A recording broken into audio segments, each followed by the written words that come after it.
Hi there and welcome to Maximise Your Time, where we're going to zoom into your week and have a look at how to make the most of your single study sessions. In the last time management module, I talked about how to work backwards from your assignment due dates to map a plan to completion, a particularly useful exercise for dealing with clusters of assignments that are all due at the same time.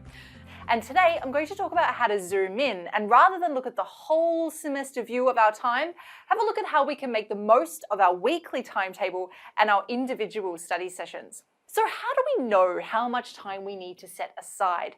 The thing is, this is going to differ from student to student based on the type of learner you are, how motivated you are, what kind of material you need to learn or produce and to what depth, and of course, what stage of your studies you're in.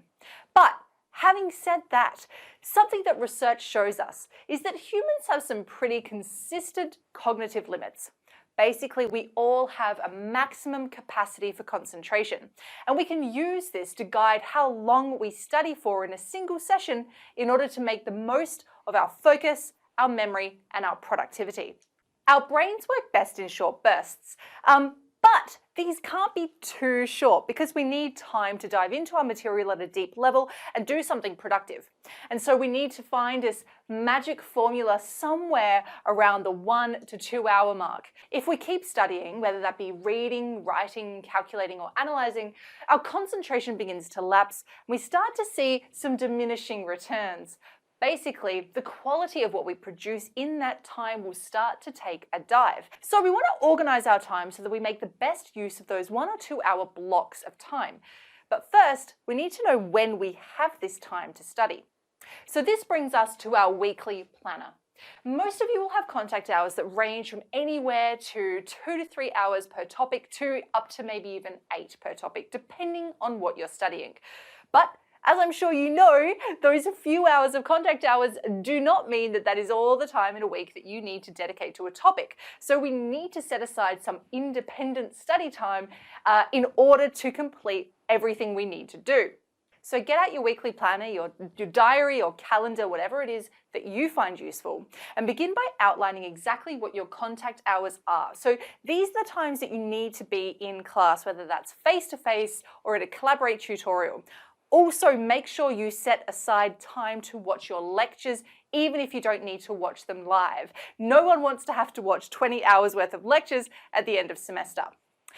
To get a realistic sense of your day, though, you also need to account for the time you spend doing life things. So when do you travel? When do you eat lunch or dinner? When do you have sports practice or social plans or work? Really big one. Remember to be realistic and factor in things like travel time. There's no point of putting a study session immediately after your sports practice because how are you going to get home in order to do that? Now, as you can see, our schedule is starting to fill up.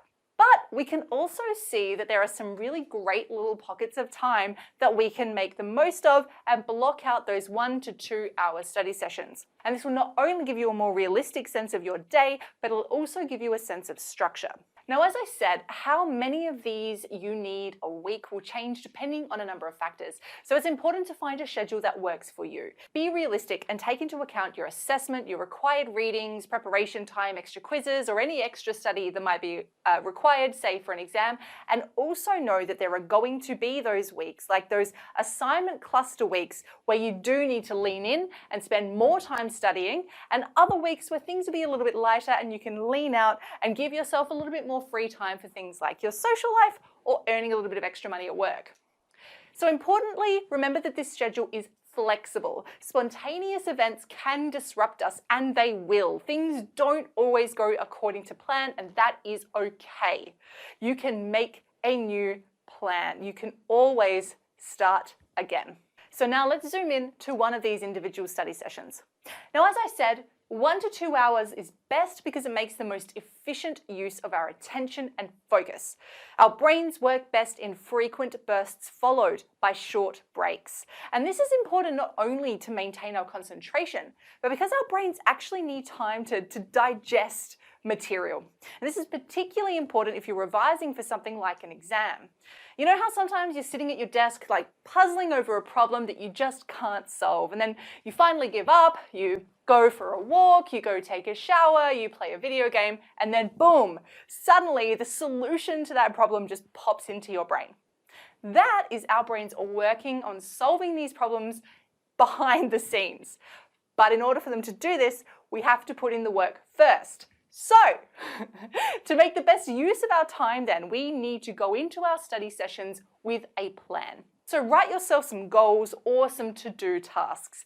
In the module Assignments One Bite at a Time, I talked about how to chunk assignments into manageable tasks. It's these small tasks that we want to make the subject of our single study sessions. Perhaps that task is to write an essay outline, or to read 3 or 4 articles, or to revise 2 concepts for your upcoming test. Once your study session is over, give yourself a short break. Go for a walk, go to the gym, do whatever it is that you need to do. I would suggest giving yourself at least 20 to 30 minutes for your brain to kind of have a rest and process information before you jump into your next study session, even if that means just going to grab a coffee. And remember that what's most important of all is to find a system that works for you. We all work differently, we have different situations, and we have different needs that we need to adapt to. Don't be afraid to test out and try different schedules, different lengths of time for your study sessions, and don't be put off if it feels uncomfortable. Everything is uncomfortable when we do it for the first time.